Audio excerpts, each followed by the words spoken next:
Ladies and gentlemen, good day.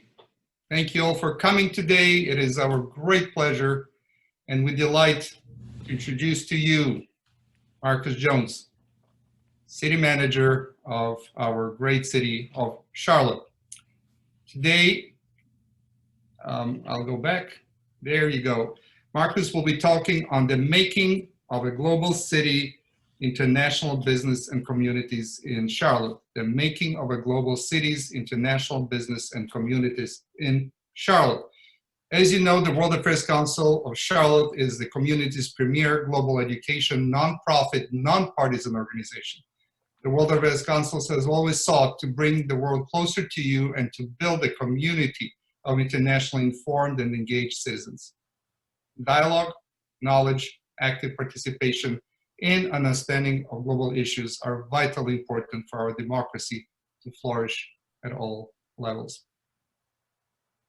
Now, a little bit of housekeeping. Your microphone will be on mute and your camera turned off for the duration of the presentation. To submit a question, and we do ask you to submit a question, this is a unique opportunity to talk to Marcus Jones directly. Please use the question and answer box in the Zoom toolbar. You can see it on the Zoom toolbar in front of you on the slide. This presentation will be recorded and it will be shared via our system through the World Affairs Council mailing list. So please make sure that you're signed up to receive our emails. If you enjoy this free program or this program, consider making a tax-deductible donation to help support our international education mission. And please do know that the membership in the World Affairs Council is a crucial contribution to the leading community platform for nonpartisan discourse on the most important international topics. So please, if you're not, do become a World Affairs Council member. I would like to thank everyone today for participating. I would like to thank our board members, the World Affairs Council board members who lead our organization so well, so ably, and put in many hours. Thank you, World Affairs Council members, for being here. And I give you Marcus Jones. Before I do that, I do want to introduce him and give you a little bit of his background.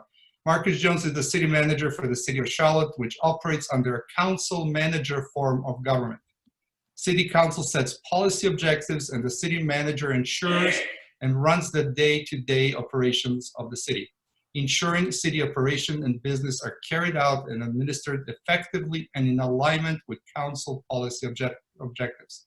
Mr. Jones maintains fiscal stewardship over the city's $2.6 billion budget, in addition to operations of the city's 20 departments.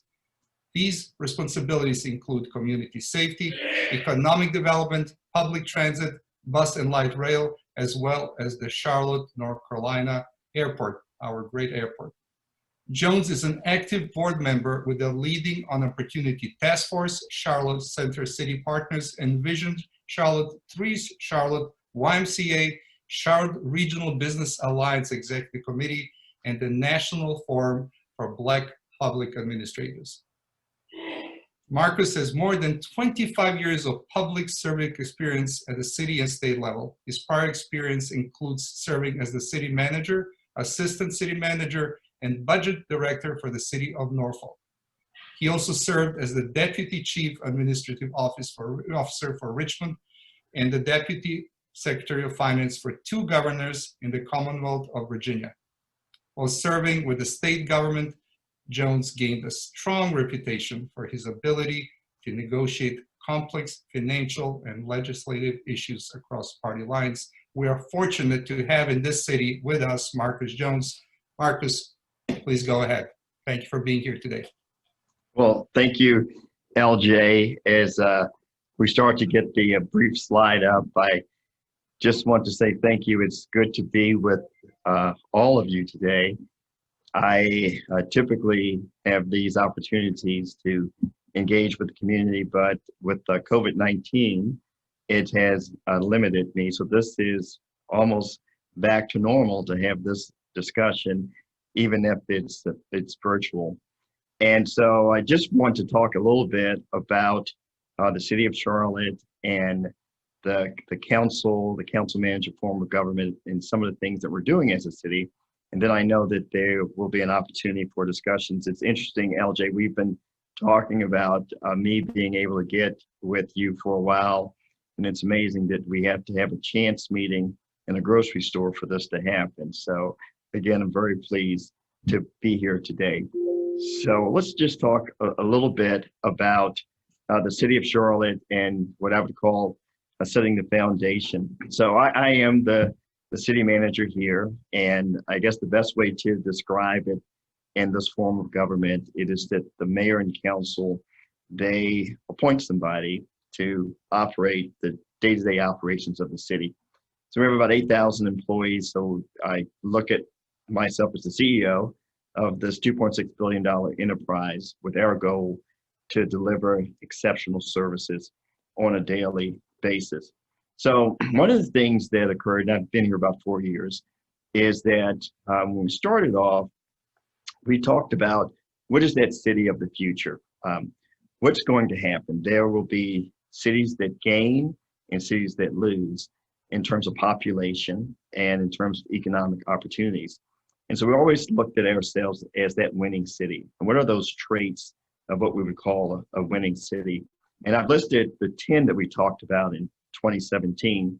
But what's interesting for this discussion is that I'd like to focus on 5 and 7 and 8 and 10. So workforce dynamics. We understand how important it is to have a well-trained workforce. We believe the cities of the future that are those winning cities are going to have this opportunity to connect individuals to the jobs that are available at the current time, but also the jobs of the future. So we've spent a great deal of time with our team to make sure that we align ourselves to be one of those winning cities or growing cities in the future.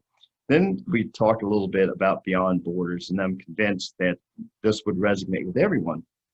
So not just from a city perspective of 320 some square miles and 885,000 residents and our 8,000 employees, but we have to think beyond borders. The winning cities of the future are not just cities, they're regions. So it's the urban rural connections. I don't like to call it the divide. It is how can we make sure that not just the city, but the county and the region prospers. And those regions that are above and beyond other regions across not just the state or the country, the world, are those ones that think in these terms, think in terms of win-win and collaboration, even to the point of having mega regions where regions within a state would combine. And then we talk a great deal about open minds.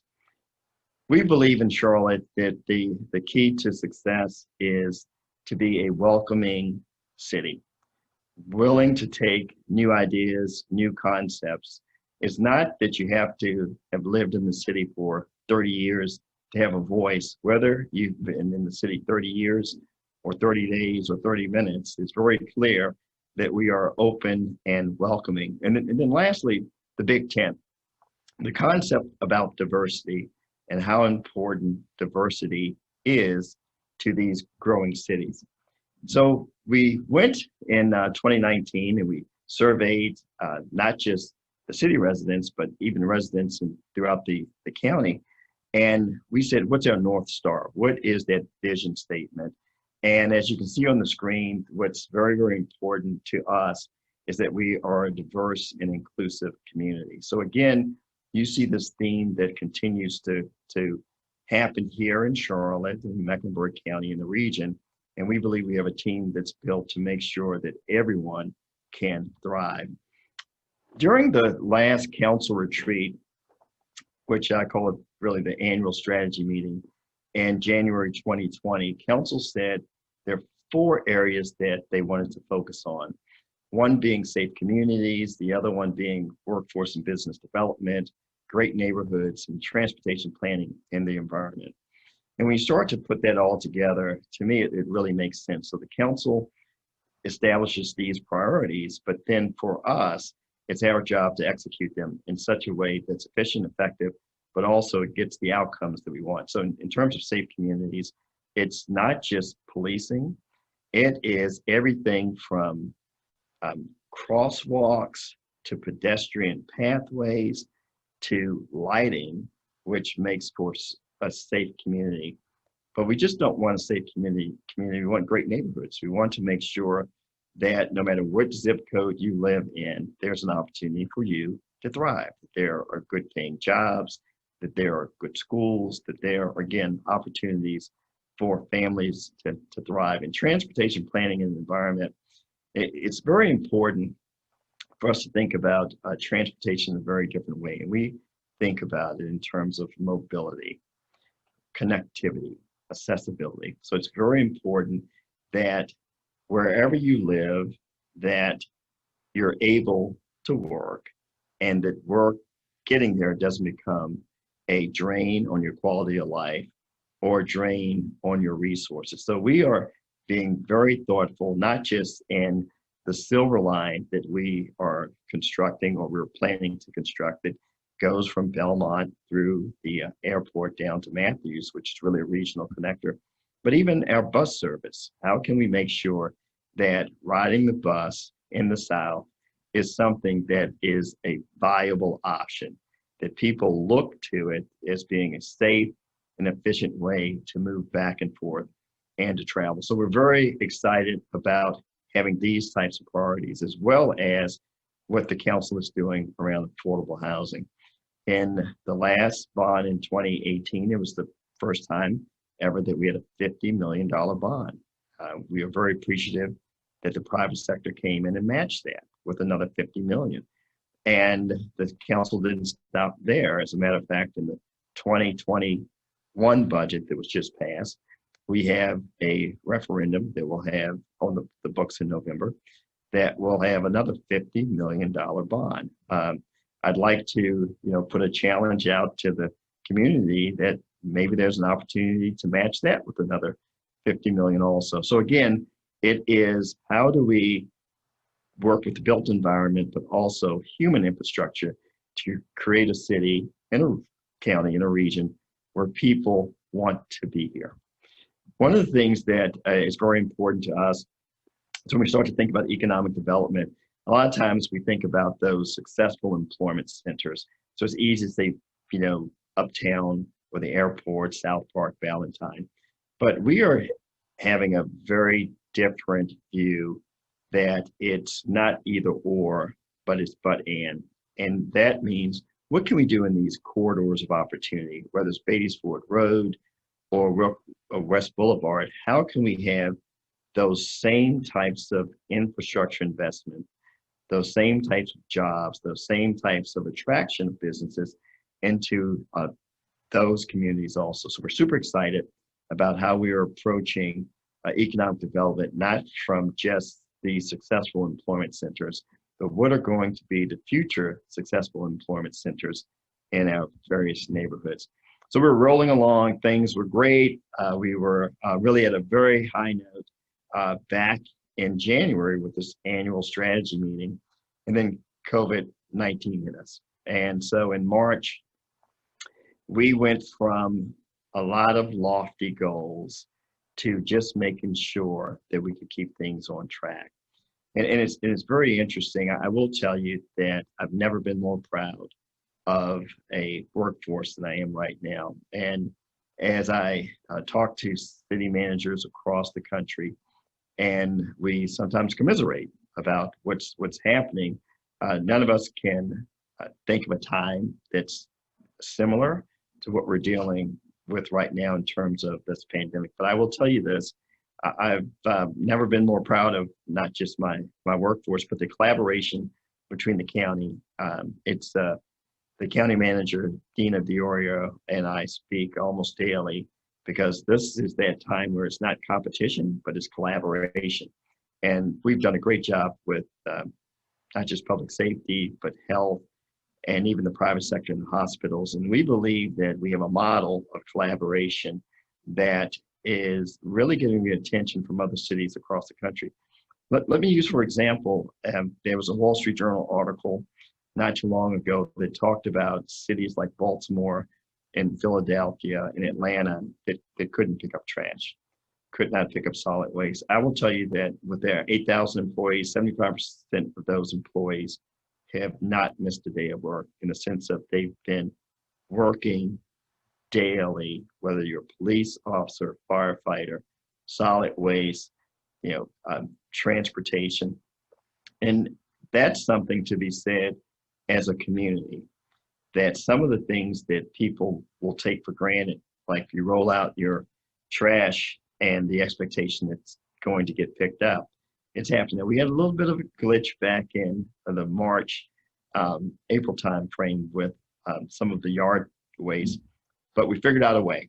So that's what I see in terms of our response to COVID-19, and we're still in the midst of it, but there's a great deal of collaboration across jurisdictions, and it leads me to where we're going next, is that I just believe that coming out of this, that from a public sector standpoint, that we're going to be better than many cities, many regions across the country because of this collaboration. Some of the things that are happening in the private sector, we're doing here. In other words, I'm in my building right now, and the mayor's around the corner, and I don't think she or I have missed a day since March.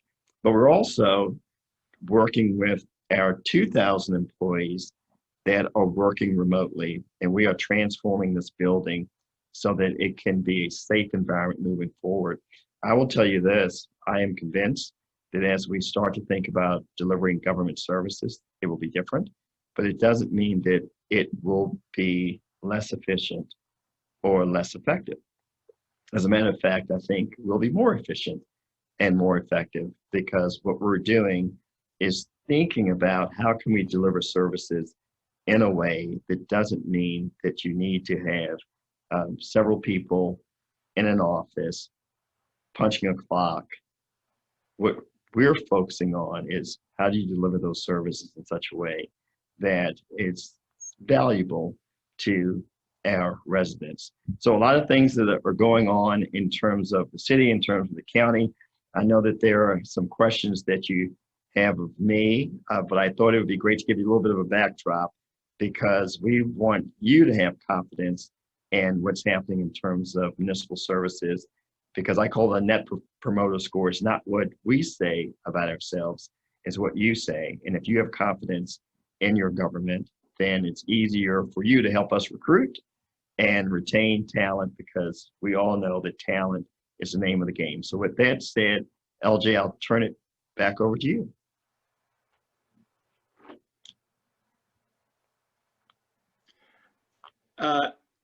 Can you hear me, LJ?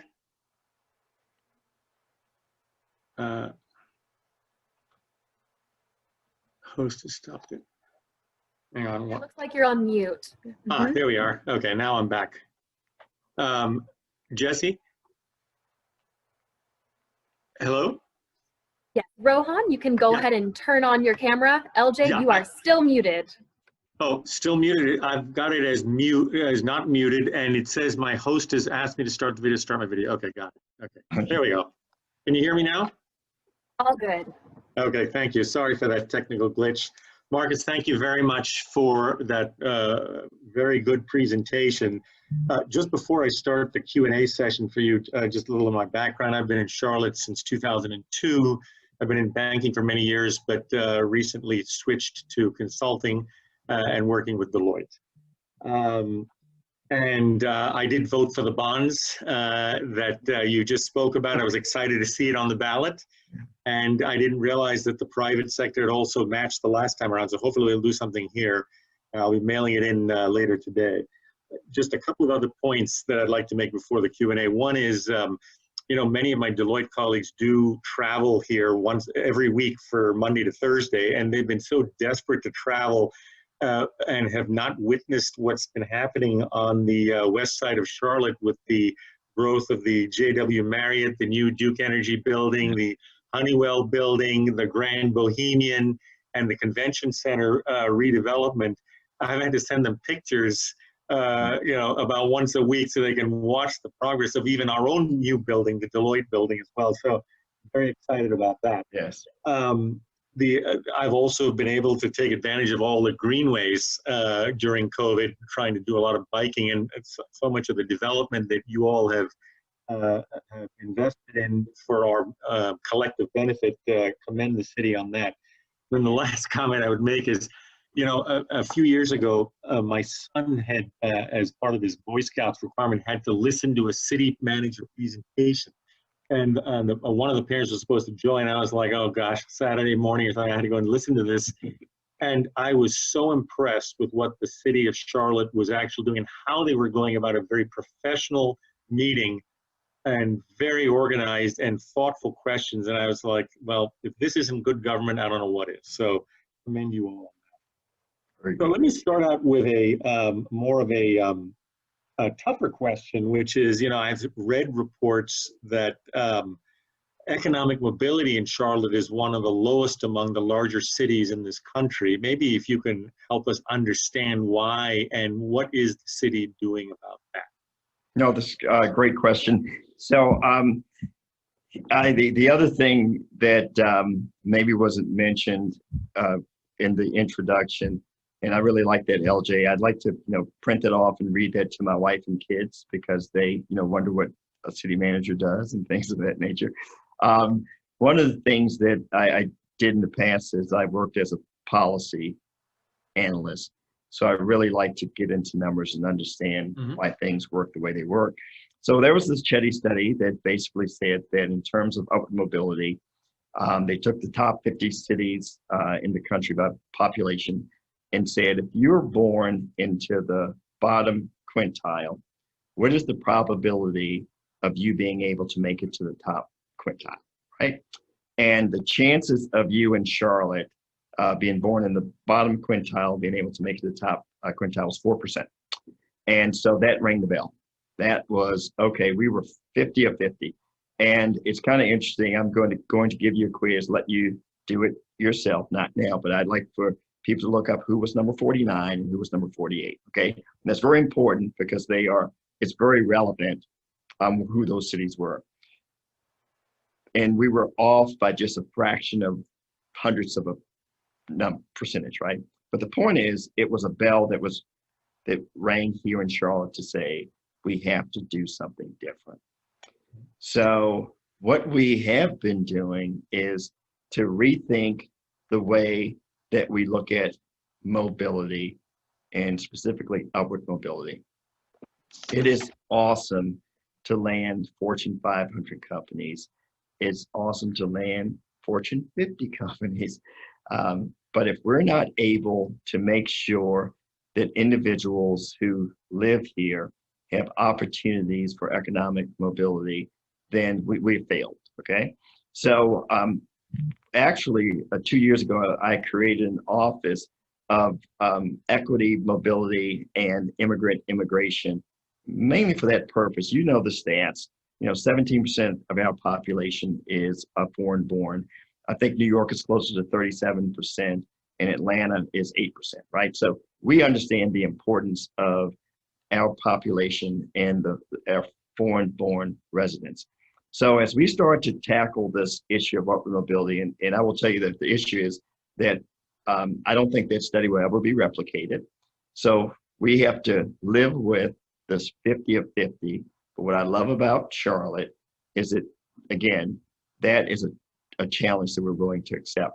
So as we start to think about anything from neighborhoods or bus systems, as I mentioned earlier, or job opportunities, we have this laser focus of how can we make sure that we provide opportunities for those individuals who are in that fifth quintile. Last thing that I will say is that, and the mayor says that, sometimes I don't do enough to promote what we do in the city.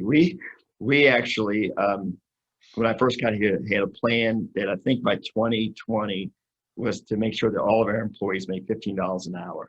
We nailed that in 2018. As a matter of last year, we went to $16 an hour. Mm-hmm. So it's things like that typically you don't see government take the lead on, but that's what we're willing to do. I tease my friends from Bank of America, and I said, well, Brian Moynihan, got out in front of me, and now I guess I got to figure out how to make it $20 an hour. but yeah, so it's very, very important. that we focus on not just the things that are easy. And that's why I talked about those corridors of opportunity, because that's where we're finding most of our struggle as it relates to upward mobility. Yes, sir. Thank you so much, Marcus. Just to follow on one of your specific points, and this is coming from the Garfinkel immigration law firm, and they said that, you know, a great international city requires that companies here be allowed to hire the best and brightest. That makes sense. And so what is Charlotte doing in response to the Trump administration's efforts to restrict legal immigration? So again, as we go back to the Office of Equity, Mobility, and Immigrant Integration, we have Federico Rios, who is just awesome. And what he's doing is there's an internal plan that we're working on to make sure that we don't have some of these barriers when it comes to diversity, equity, and inclusion, but also to make sure that we have an agenda, not just within our city or within our region, but being willing to go to Raleigh as well as go into DC to make sure that we are looking out for all of our residents. Yes. Got it. Thank you. I got an anonymous question on, you know, how do you keep housing affordable in areas where you want to create these economic zones? And, you know, good for West Boulevard, but what if it pushes the people currently living there out further? How, does that really serve them? How do you accommodate that? Okay, so let's call it what it is, right? Gentrification, right? So as we start to deal with that, that's why I think it's so important. I love the way that it wasn't a planned question, but I love the way you started off with upward mobility. So we just have to be intentional. What we're finding is that for all of the folks from the finance industry, we start to think about low housing income tax credits, right? There are the 9% deals that are competitive, and there are the 4% deals that are not competitive.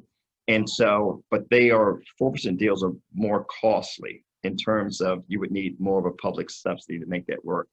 As we move forward and we stick with that slide, those areas where we know that we've had that growth, we have to be more intentional with having affordable housing in South Park, affordable housing in Valentine. And then when we start to think about affordable housing, I'd like to even move away from that. Why can't we talk about mixed income, diverse neighborhoods, right? Because we start off with affordable housing and people have their own views and impressions of what that means. But everybody should be in lockstep with saying having a mixed income, having the diverse and welcoming communities throughout the city is important. So we believe that that's the recipe. So the city, it needs to be more intentional as how we think about these bond dollars, as well as, well, there's some things that we can do that are a bit more innovative, right? So we can do some of these apartment units, but why not have homes in neighborhoods that we are able to attract police officers, firefighters in those neighborhoods with some type of subsidy coming from the city. So I get a little excited about this, so I won't go overboard, but the concept is, you know, we just really have to be more innovative than just having a $50 million bond, having a couple thousand units and calling it a day. We have to be much more creative, and we're up for the challenge. Got it. In terms of international business, one of our attendees had asked about, you know, what are your top 3 priorities? But related to that also, is that Office of Equity, Mobility, and Immigration also, is that sort of also an international group of people within the committee that talks about it, or is there such a group within the council, or how does that work on international topics? Yeah, so it's interesting, and you have to bear with me a little bit because I don't think I'm a typical city manager. You know, typically you have departments, and those departments become siloed, and it is, you know, these are the 2 or 3 things that we do in this department, and never the 2. We don't do this here. In Charlotte, it's more of embracing in this way. So in other words, in terms of economic development, so I believe we have the best in the business. Don't let her know I said this, but Tracy Dotson. And so when she starts to think about economic development, it's not just getting Centene here. It's also upward mobility. It's also what can we do with foreign companies? It's all of that. But she also sits down with Federico, that has the Office of Equity, Mobility, and Immigration, and says, well, Federico, what are those things that can make us more competitive? What should we be thinking about? Then you start to move over to what we have in terms of Willie Ratchford. And Willie has been with the city for over 40 years. I just had a great conversation with him. And the Community Relations Committee has many aspects that deal with the topic that we're seeing now. So my point with all that, it's not just one department or one individual. All of us have a piece of that, and that is when we talk about workforce and business development, we cross collaborate. Fair enough. Marcus, to now talk a little bit about our many consider the crown jewel of the Charlotte area, which is the airport, and obviously going through a much needed expansion and renovation. And I know the new control tower is what, the second tallest in the nation, and so on. And as I recall, it's the only mid-tier city that still has a giant global airport. Everybody else, Cincinnati, Pittsburgh, Cleveland, they've all disappeared. So I guess the first question is, are the airport bonds still protected? That's coming from Robert Stoltz, and good shape moving forward. Any issues with them, and how are they dealing with the lower passenger traffic? And is there enough financial flexibility that the airport will continue to thrive and finish off their projects, etc.? Okay, great questions all the way through. So let's start off by saying that the bonds are still protected. There is this, the rating agencies are looking at airports in general. I don't want to go too far, but the discussion is, is S&P going to look at airports in general, or are they going to view airports individually? And we think, looking at it individually, we're doing well. So, one notch below, AAA in terms of ratings for our airport. And so Brent Cagle's very excited about having such a bond rating. The one thing that's also important is that we had, I believe it's about north of $150 million in CARES funds that are just related to the airport, okay? And with that, that is really helping the airport stabilize, if you will. Yep. To have, over time, $3 billion worth of construction going on is important. What you will see, and I'm sure that you've heard it, but what we've seen is that there's good activity that's happening right now at Charlotte Douglas International Airport versus other airports across the country. And I think the last thing that I'll say along those lines is that when you start to think about the traffic that generates from a city, you have to scratch your head to say, why does Charlotte have the airport that it has to begin with? Yeah. Because most of the travel is from transfers coming out. And I would say to you that it's got a lot to do with the way this airport is being managed. It has a lot to do with what's happening in this region. And we like having, Dallas, Fort Worth have to look over their shoulders and say, what's going on in Charlotte? So no, the airport's viable. It's got great leadership over there. And it's more than viable. The airport is giving all of the issues that are out there related to COVID.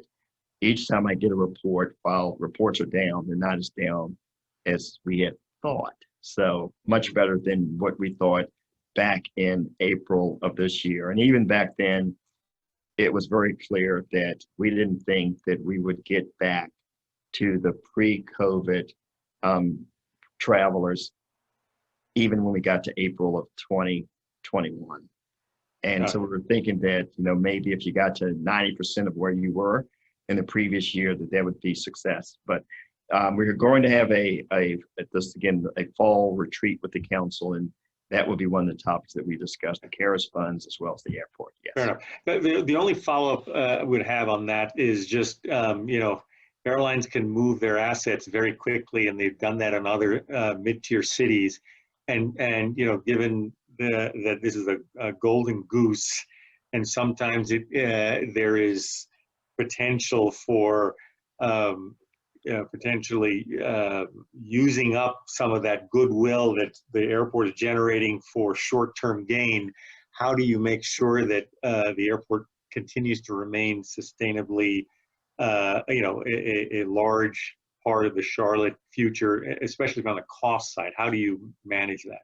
Yeah, so when we start to think about the per passenger cost, there's no there's no airport in the country that even comes close to us.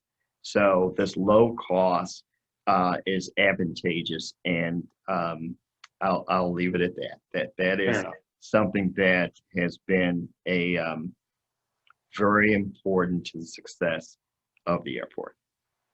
Thank you.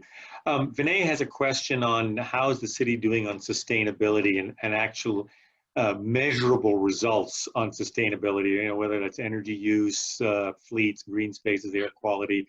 I guess the air quality in Charlotte isn't as good as I thought it was when I first came here, but and how are you partnering up with groups like Sustain Charlotte? Yeah, no, awesome. So I believe the mayor last week got interviewed by Bloomberg because different cities across the country are scratching their head to see how Charlotte made such a big investment in sustainability in this last year's budget, given everything that's happening with COVID-19. So let's go back a little bit in time. A couple of years ago, the council had our Strategic Energy Action Plan, CAP, where we said that by 2030, we had this aspirational goal, I underline aspirational goal, to be able to look at our buildings and our vehicle fleet to move away from what we're doing in terms of gas use and to be able to convert to electric vehicles. But what we did is we have about $3 million in this budget, and every vehicle that we are purchasing in this upcoming cycle that isn't police or fire is going to be electric vehicles. We are building an infrastructure so that we can have more charging stations. We are pivoting to the future. When we started off, some of the biggest struggles were with John Lewis, our CEO of CATS. And John, there's a good ending to the story. So I'm starting off with the beginning of struggles, and folks were saying, well, you have 300 plus, diesel burping, belching buses. And how can you move away from that? And we were able to apply for a grant. And in the past, we didn't get the grant, but we matched to the max. And so now we have, we're adding electric buses to our CATS fleet. We are going to switch out all of our buses at the airport to be electric buses too. And what we're doing in terms of vehicles and in terms of our buildings, I do believe that we have quickly moved from having nothing in 2017 to having a plan in 2018 and now being a national leader, putting our money where our mouth is. So I'm very pleased, excited, and proud of what we're doing around the Strategic Energy Action Plan. Thank you.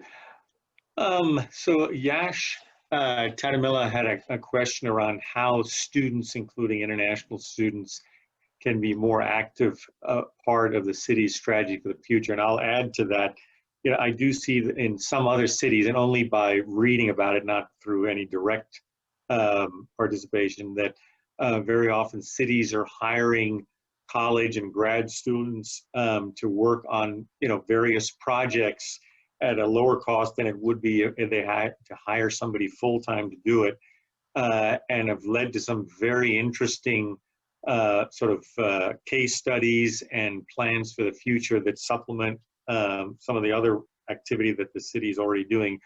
Do we have anything like that going on in Charlotte, or what are we doing in terms of having student involvement? Yeah, so not as much as that I would like. So I did an assessment maybe 2 years ago, and we have at any given time about 100 interns working for the city.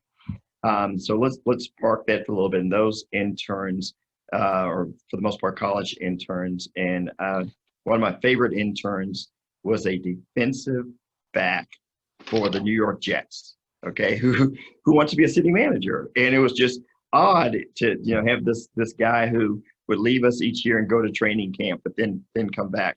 So we have, I would call it 3 buckets. And one is we have the Mayor's Youth Employment Program, which literally gets young folks that are, maybe 15, 16 years old, engaged in just work related to government. We have our interns, as I mentioned earlier. And then 2 years ago, I started a fellows program, okay?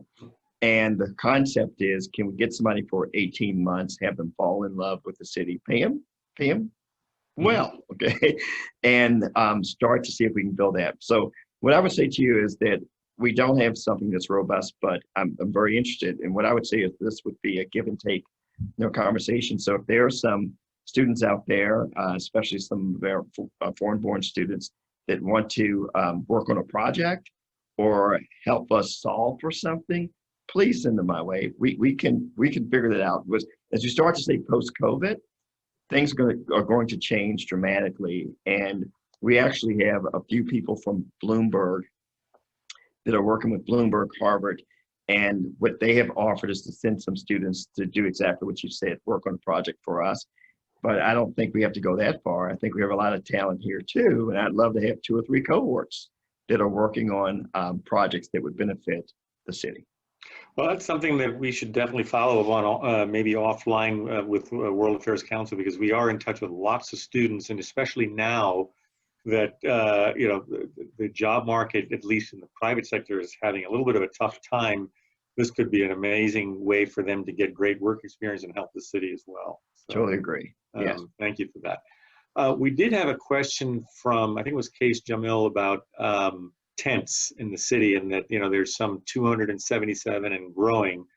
What any comment on that, and how is that being addressed? Yes. So so let's begin with the end in mind, and a part of it is we're using CARES funds. The city got $154.5 million. Not the airport. The airport got their piece. The transit cats got their piece, but the city got $154.5 million. And a portion of that is helping with that situation. So I'm going to start with that, but then let's start to build up, because I've learned, don't start with the problem, start with the solution. One of the challenges is that in this form of government, you have the county that's responsible for some things, and the cities that's responsible for some things also. And when we start to think about social services, a lot of that is related to county. And when we start to think about, let's say, building affordable units, a lot of that is associated with the city. Again, what COVID has done is gotten the city and the county, at least from the CEO's perspective, closer. And so now we can problem solve in a very different way. So the way that I see it is, how can we get people sheltered or get them housed? So as we start to look at the county's CARES funds, the city's CARES funds, the county's budget, the city's budget, are we able to do things that address, the individuals who were in the shelters, but because the shelters were overflowed, they were in the tents? Can we get more capacity? The city actually put $2 million towards being able to buy a facility so that we can do more with transitional housing. And I think that's the key. How can we work more on transitional housing? Then from transitional housing, we can do affordable housing. And then from affordable housing, it'd be nice to have, individuals who have homes, and they start to build equity, they start to build wealth. And that's, again, where we're headed. Fair enough. Just sort of related in terms of income prospects and so on. Obviously, now, since we're in a Zoom world and an internet world on steroids, folks in the lower income areas do not have proper access to internet, and it's just widening the gulf of both people working and trying to live off the internet, and students trying to learn through the internet. What is the city got a formal plan to try to get investment in internet capacity in areas where it is relatively weak or non-existent? Yeah, so as a matter of fact, some of the CARES money that we're using about 1.5 plus some, so $2.5 million to address two things. This is not even beginning to address all the need, but at least we're starting. So we're starting off by having free public Wi-Fi. So we're investing $1.5 million into those corridors of opportunity. We typically call it the crescent and the wedge, but I'm calling them the corridors of opportunity. We're going to be we're going to get this thing right. So this would be somewhat of a test, if you will. Well, not a test. It's on a small scale. And if I thought I could do more by December 30th, the key is I got to get the money out the door by December 30th. We would have put more money towards that. So we're starting off with building this infrastructure, and my CIO will use all the right terminologies, the mesh network and all that stuff, but we're working on it, okay? And so what I believe we're going to see in the future is budget allocations that are just associated with infrastructure around Wi-Fi or access. It should be no different than water, right? So coming from a family that has a 13-year-old who is learning from home and driving my wife nuts, even when he can't get online, right? It turns everything upside down. The other thing that we're doing is the city invested $1 million to help with these 16,000 hotspots that the students at CMS have this deficit. And I think our $1 million plus $2 million from the CMS Foundation, I think the private sector is going to kick in another $1 million. So while the hotspots is a short-term fix, a long-term fix is that we just need Wi-Fi. We need to have access. It shouldn't be because of what zip codes you live in. And I believe that is what the civil unrest has shown us, is that we have these inequities that we have to address. And do you have measurable goals there that saying that by 2025, the whole city has to have internet access via public Wi-Fi, or how are you? I understand you're making some investments. Are there measurable goals there associated with that? Yeah, not right now. Let me tell you why. Back in April, we didn't even think about it. And then COVID comes and students can't get online. And so we said, got to do public Wi-Fi. I always wanted to do it. It was a nice to do, but now we realize it's a must do. And the same thing with the hotspot. So as we fill next year's budget, I am convinced that we'll start to have a plan that's related to it. And one of the things that we talked about earlier is we talked about legislation and things of that nature. We're trying to approach this as the digital divide, but also urban and rural connectivity. So this is something that goes beyond borders, like we said earlier, and it's something that we have to address. So we do need to have a strategy. Maybe this is something that the students can work with us on. But yes, we should definitely start to think about how we can do this. And again, it becomes this differentiator to think about a city where there's access to Wi-Fi wherever you are. Got it. It looks like we're going to get a medical school here. This is from Stefan Pinky. But related to that, is there at least a gleam in the city council's eyes around biotech development, or where does that stand? Well, I think, so let's go back to that first annual strategy meeting that we had back in 2017.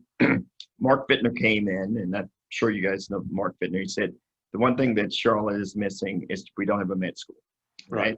So we have the medical school that's, in the planning stage, and the mayor and I had an outstanding briefing from Gene Woods a couple of days ago, and it's mesmerizing, okay? So I do believe that it's going to be much more than just a med school, and I do believe there are opportunities to see what is the niche for the Charlotte region as it comes to medicine. Yes. Fair enough. Just in terms of what keeps you up at night, what are the one or two key things from your standpoint where you're concerned that it's an issue you just got to manage? Yeah, so when I started this job a couple of 4 years ago, I was 6'8" with an afro. Okay, so so I wasn't 6'8". I didn't have, but the point is, there's so many things that keep me up at night. But I think the most significant one for me is that I have been given the greatest opportunity on the planet to be the city manager of Charlotte, and I believe that I'm called to be here, and we're here for a reason, and there's a purpose, and the stars are aligning in terms of the talent that we have here. So what keeps me up at night is that I don't want to fumble the ball. I want to make sure that when people look back at this time in history, 10 years from now, 20 years from now, 50 years from now, they say that that period in time is what took Charlotte from just being, good to great, or from great to greater. Okay. So that's just from a personal standpoint. The other thing that really keeps me up at night is the civil unrest right now. That there is, we have an equity issue in this country, and I don't know all the answers to it, but I think a piece of it is the discussion can take place in Charlotte. If we are this welcoming community, if we have the sense of belonging, if we're inclusive, if we really care about people and about families,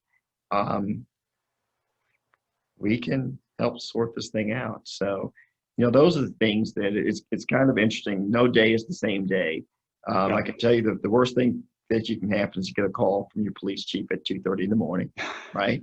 And so there's a lot that's going on, but I can tell you what keeps me up at night, what keeps me excited is that I do believe we have a great team. If you haven't had a chance to meet my planning director, Tyro, or our ED director, Tracy Dodson, the mayor's outstanding, our police chief, new police chief is awesome. There are just so many people that want to do great things for the people that we work for, and we work for you, and we owe you an excellent day's work every day. If I may, it's 2:55, and I see there's a lot of questions and answers, so I'm bold to interrupt you. Would you have an additional 5 minutes, maybe, Marcus, so we can get some more questions? This is a unique opportunity for a lot of people. Anything for you, LJ. Thank you so very much, and we will have Gene Wood speaking to us in December 16th, and we will talk about the new medical school with him. So thank you about that. So go ahead, Rohan. Thank you. Yeah. One question I had was just, obviously Charlotte a long time ago was at the intersection of some very important American Indian trails, and then eventually we built the interstate, and then we had the airport there. What in your mind are the three biggest things that we can now make Charlotte a global hub and a truly international city? Wow. Okay. Please don't limit me to three. Okay. Okay. So as many as you want. Okay. Okay. So, let's think about mobility. Mm-hmm. Okay. It's just odd that we talk about trying to get more people to ride buses here when that's not the case, let's say in the Northeast or the Midwest, or the Northeast. So I think that if we can get this mobility solved, that connects us. Yeah. And it's not just the silver line, but it's different modes of transportation where people are connected. And people laughed at scooters, and I know people have their own thoughts about those scooters, but I'm telling you, my ridership on light rail went up when we started to deploy those scooters. Wow. And so we started to think about first mile, last mile. So definitely mobility and connectivity, and that includes the airport, without a shadow of a doubt. That is what we're working on in a 2040 plan. it will differentiate us, and all of us on this Zoom call, we know that. How to get there and how to pay for it is the painful piece. I do believe if we're going to be welcoming, which we are, we need to really lean into that. So diversity and inclusion in that big tent. And I hope, we'll make sure we send things to you. Those 10 different strategies for this winning city are so important. And there's a lot of data that goes behind that. But the concept of being a welcoming big tent, if you come here, you can make things happen, is very important. And then lastly, the way we make investments in communities, and that's going to be from an equity lens, it's going to be from an upward mobility lens. It's just so important. And I could have said the easy things like talent, making sure you have the right talent and making the right investments, but we know that, right?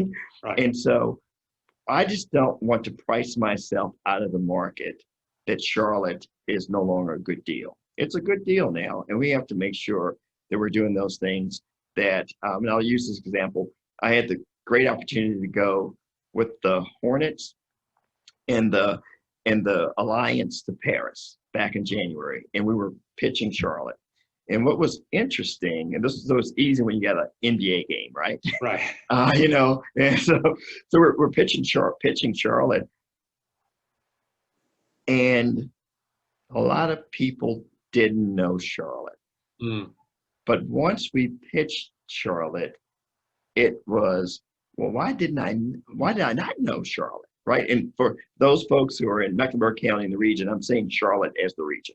So I think that we have this great opportunity to better position ourselves as this place, which is low cost, which is affordable, which has the airport, has the logistics. So when people are leaving San Francisco and they're leaving Northern California or even New York, Charlotte region has to be in the top 3 on the list. And if we get on the list, we'll win. Marcus, we really appreciate the time that you've given to us and the passion that you have for the job. And frankly, the demonstrable success that you've had here in Charlotte. We can see it all around us. Let me turn it over to Wayne Cooper, our chairman, to make a few closing remarks. Really appreciate the time. Great being here. Wayne, over to you. Thank you so much.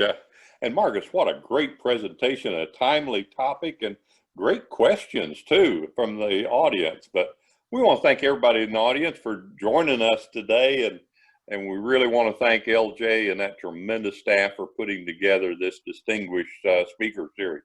I tell you what, just like today, we've had some great speakers in the past, and we got even greater speakers coming up in the future. So be sure and keep tuned. Remember, if you're not a member, become one. It's the best $50, $75 you'll ever spend. And if you are a member, think about upgrading. That will really help LJ and the group put on better programs. So thank you so much. And LJ, so turn it over to you to adjourn the meeting here.